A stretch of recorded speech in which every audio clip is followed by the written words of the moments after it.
হঠাৎ করে দেখা যায় বাবা বাড়ি থেকে বের হলো, মার থেকে বিদায় নিয়ে গেল, বাবার থেকে বিদায় নিয়ে গেল।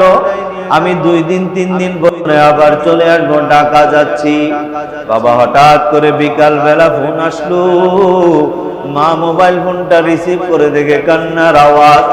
অপর প্রান্ত থেকে কে যেন কান্না করে। মা জিজ্ঞেস করে, বাবা তুমি কে? আমার ছেলের মোবাইল ফোনটা তোমার হাতে কেন? অপর প্রান্ত থেকে বলে, মা আপনি কে আমি জানি না, এই ফোনটা একটা ছেলের পকেটে পেয়েছি। গাড়ি অ্যাক্সিডেন্টের পর ছেলেটার মাথা দেখলাম একদিকে সরে আছে, ছেঁচে গেছে, লাশটা পড়ে আছে। পকেট থেকে মোবাইল ফোনটা বের করে দেখলাম ডায়াল কলের মধ্যে মা লেখা, তাই আমি আপনাকে ফোন করলাম। এ বাবা, কত ছেলেরা দেখে হুন্ডে অ্যাক্সিডেন্ট হইয়া মারা যায়, কত বয়স্ক মানুষ বেঁচে আছে, যুবকরা দুনিয়ার থেকে চলে যায়, কত যুবক দুনিয়াতে বেঁচে আছে, বয়স্ক লোকেরা চলে যায়। দুনিয়াতে আসার সিরিয়াল আছে, যাওয়ার কিন্তু বাবা কোনো সিরিয়াল নাই। কথা বলেন ঠিক কিনা? কত মানুষ সুস্থ অবস্থায় দেখা গেল ঘুমাইয়া গেছে, ঘুমের ঘর থেকে ফজরের সময় সবাই তো উঠলো, ফজরের নামাজ পড়লো, বাবা ঘুম থেকে উঠে না।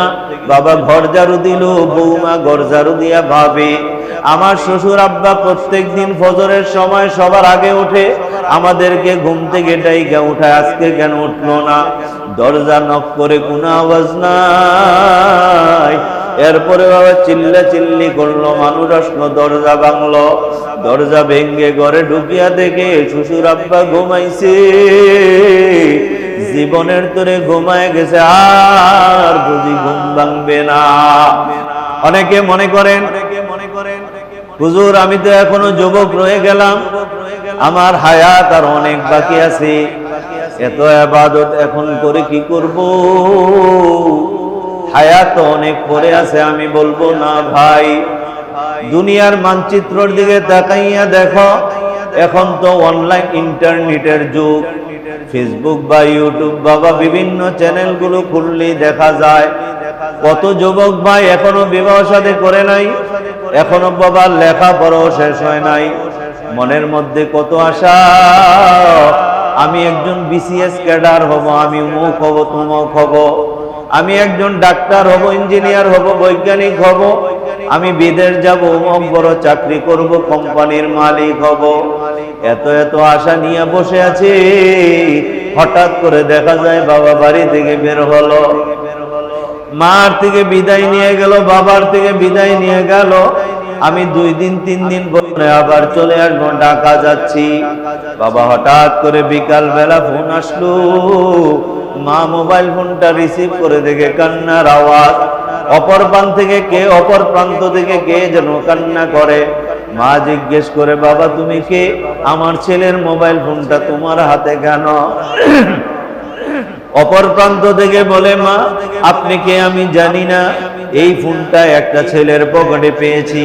গাড়ি অ্যাক্সিডেন্টের পর ছেলেটার মাথা দেখলাম একদিকে সরে আছে, ছেঁচে গেছে, লাশটা পড়ে আছে। পকেট থেকে মোবাইল ফোনটা বের করে দেখলাম ডায়াল কলের মধ্যে মা লেখা, তাই আমি আপনাকে ফোন করলাম। এ বাবা, কত ছেলেরা দেখে হুন্ডে অ্যাক্সিডেন্ট হইয়া মারা যায়, কত বয়স্ক মানুষ বেঁচে আছে, যুবকরা দুনিয়ার থেকে চলে যায়, কত যুবক দুনিয়াতে বেঁচে আছে, বয়স্ক লোকেরা চলে যায়। দুনিয়াতে আসার সিরিয়াল আছে, যাওয়ার কিন্তু বাবা কোনো সিরিয়াল নাই। কথা বলেন ঠিক কিনা? কত মানুষ সুস্থ অবস্থায় দেখা গেল ঘুমাইয়া গেছে, ঘুমের ঘর থেকে ফজরের সময় সবাই তো উঠলো, ফজরের নামাজ পড়লো, বাবা ঘুম থেকে উঠে না। বাবা ঘর ঝাড়ু দিল, বৌমা ঘর ঝাড়ু দিয়া ভাবে, আমার শ্বশুর আব্বা প্রত্যেক দিন ফজরের সময় সবার আগে উঠে, আমাদেরকে ঘুম থেকে ডাইকা উঠায়, আজকে কেন উঠলো না? দরজা নক করে কোনো আওয়াজ নাই। এরপরে বাবা চিল্লা চিল্লি করলো, মানুষ আসলো, দরজা ভাঙলো। দরজা ভেঙ্গে ঘরে ঢুকিয়া দেখে শ্বশুর আব্বা ঘুমাইছে, জীবনের তোরে ঘুমায় গেছে, আর বুঝি ঘুম ভাঙবে না। মৌতু কাসিন কুল্লু নাসিন শারিবু মৌতু কাসিন কুল্লু নাসিন শারিবু কবরু বাইতিন কুল্লু নাসিন দাখিলু। ফজরের সময় প্রত্যেকদিন মুয়াজ্জিন ডাকে আসসালাতু খায়রুম মিনান নাওম, ঘুম থেকে নামাজ ভালো। এত ডাকে আল্লাহ পাক বুঝাইতে চায় বান্দা মুয়াজ্জিন ডাকে না, আমি আল্লাহ আরশে আজিম থেকে মসজিদ গুলোতে মুয়াজ্জিনের ঠোঁটে ঠোঁট লাগাইয়া তোরে ডাকি আর বলি বান্দা সারা রাত ঘুমাইছো, আমি আল্লাহ পাহারাদারি করলাম, এখন আর ঘুমাইও না, আসো আমি আল্লাহর কুদরতি ভাই সাজদা দিয়া বলো সুবহান রাব্বিয়াল আলা, সুবহান রাব্বিয়াল আলা, আর বলো আল্লাহু আকবার, আমি আল্লাহ বড়। কিন্তু নাফরমান আল্লাহর দেওয়া রিজিক খাইয়া, আল্লাহর দেওয়া নেয়ামত তুলার বালিশের মধ্যে মাথা লাগাইয়া, আল্লাহর দেওয়া তুলার তোষকের মধ্যে ঘুমাইয়া আমি আমার আল্লাহর ডাক শুনে না, ফজরের নামাজ পড়ে না, কোন দিক দিয়া ফজর চলিয়া যায়। নাফরমান শুনিয়া রাত আজরাইল যেদিন আসবে তোরে 1 মিনিটেরও সময় দিবে না, খাপ করে ধরবে, রুটা নিয়ে যাবে, লাশটা জমিনে পড়ে থাকবে। কথা ঠিক কিনা কর?